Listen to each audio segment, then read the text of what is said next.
Building. আসসালামু আলাইকুম।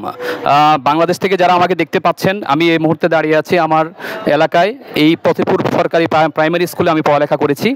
আমার জীবনে আমি আসলে এত সিভিয়ার প্লান্ট দেখি নাই। গতকালকে আমি ঢাকা থেকে এসেছি। আমার এখানে যারা পানিবন্দী অবস্থায় আছে, আমার এলাকার অনেক ভাই বোন, আমার আত্মীয় স্বজন, প্রায় এখানে 200 মানুষের মতো আমার এখানে পানিবন্দী অবস্থায় রয়েছেন, যারা খুব কষ্ট পাচ্ছেন। অনেক শিশু রয়েছে এখানে। আমি আমার কোম্পানির তরফ থেকে, মামা সায়েন্টিফিকের পক্ষ থেকে আমি এখন একবেলা খাওয়া এখানে নিয়ে এসেছি।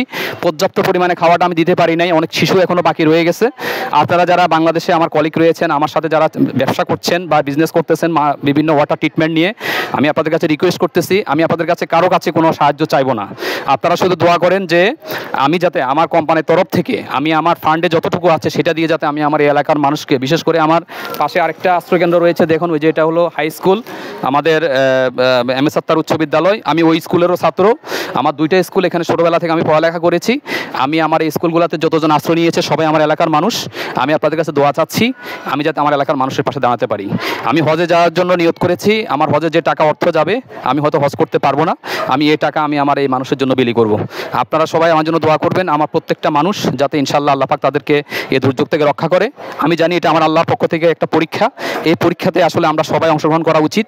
যারা এখনও পর্যন্ত ঘরে বসে আছেন টাকা পয়সা নিয়ে, তারা তাদের বিবেককে প্রশ্ন করুন যে আপনার এই মুহূর্তে কী করা দরকার।